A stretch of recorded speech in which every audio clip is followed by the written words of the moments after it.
I have a special 1998 mail-away figure set from Star Wars Power of the Force Kenner. 2 standout Cantina patrons from the original Star Wars movie. Some aliens that never got made in the original 70s and 80s action figures. But we got them in the 90s line here. Kind of the only figures of these two even now. Possibly re-released, but just these molds. So a lasting mold of these characters. It's a good set to get. It's not a super expensive one. I'm always trying to find affordable Star Wars figures to collect, and I actually do like just the 90s figures in general. So we have Kabe and Muftak. Kabe's the small one, Muftak the big one. A little bit faded screenshots on the back of the box for some reason, but I've been wanting to open this one for a long time, one that I've had and just kept in the box. But it is time to get it opened up. So I want to show you a closer look at these, and I want to add them to my collection up on the shelf. So they did come in that little box instead of the usual bubble packaging, but then they are just kind of a bubble on a card inside there. So you still have to open them the same way. I had a lot of 90s Star Wars figures, but I never got to do any mail-away stuff. Take a look at Muftak, which is seen pretty early on in the Cantina scene hanging out, and he gets kind of a reaction shot after Kenobi slices some fools as well.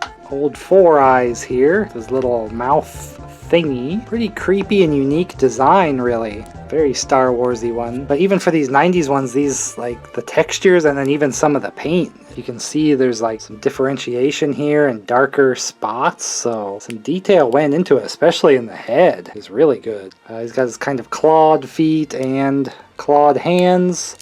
He actually does have an extra bit of articulation in one arm, probably so he can do his head scratch reaction that he does in the movie. He just has kind of turn legs, which is a little weird because, again, if you had a Cantina scene, he'd want to be in his seat.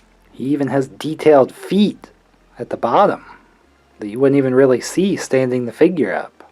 And these figures didn't come with any drink either, because this was kind of still just before they were really doing collector stuff fully.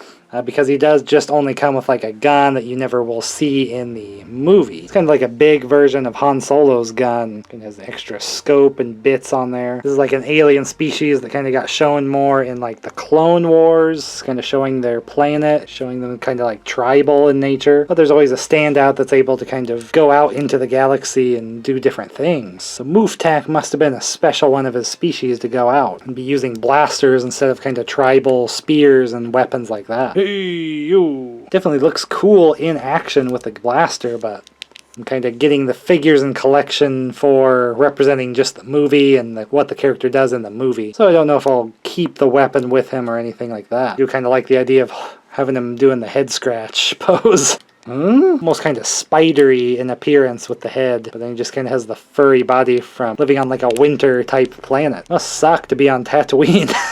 For him. But a standout alien in the Cantina that I always kind of wanted to figure out for sure. So he was the bigger kind of guy, and then we got the tiny little Kabe at the bar getting her drink. And again, no little cup, which would have been really cool. But she just has the arms moving around, the head, and then the waist only, because the legs are just so small, and kind of has this like dress, and a little stylish vest that is removable, so you kind of take that off if you're into that sort of thing. She has a lot of extra like dark wash detail with her fur. I do appreciate the extra detail, though I think the fur in the movie is a little more uniform in color, so this is a little overboard. We're doing the detail with sort of bat-like mousy face and fur, but it's even on the hands as well, and there's almost like a texture, like so there's like a wash on the dress as well, so you get like color in the pattern, which makes it look really cool. Unfortunately, the vest is awfully flat, and I think that had a little more color and detail in the movie.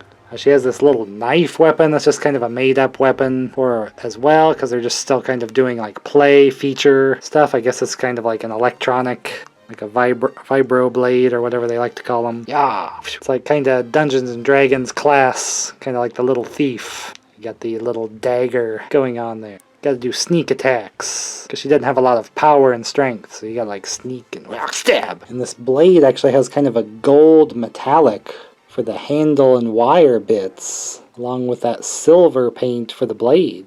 So it's a very detailed weapon accessory. But again, drinks would have been cool to have with these characters, because that's all they kind of did in the movie. And also the arm positionings on Kabe here, not conducive to reaching for her drink either. But another standout one that you always really notice a lot in the movie. There's a lot of background kind of aliens that maybe you have to be paying attention to see. Muftak and Kabe really stand out in their scenes. They're kind of the focal point of their shots, of Luke looking around just seeing all the crazy diverse aliens in the Cantina, kind of realizing how big the galaxy is, which is why the Cantina scene really stands out with all the extra character and alien designs, kind of expanding the world of the movie. And you know, there's like a point with like the character kind of stepping out into an adventure into the world. Always wanted to add these characters, and they put a lot of effort into this mail away with all brand new like molds and stuff for these characters, and they did so much paint work on them too for the time, especially. Probably characters that would have sold in that original toy line for Star Wars, because they are standout designs, very unique, and then very focused upon in the movie in their quick shots but very memorable shots. And that's why people like to collect the action figures, because even if it's a brief appearance, it's just very memorable designs and things for these aliens. So I love opening my kind of older action figure stuff from the 90s, and even a little vintage collection for Star Wars, just because it is of an older movie. So retro themed and actual older retro figures I like to open up here, so if that's what you like to see, you'll want to get subscribed and then check out the next video. Star Wars and more here. Batwoman and Spider-Man look a lot different than I remember them.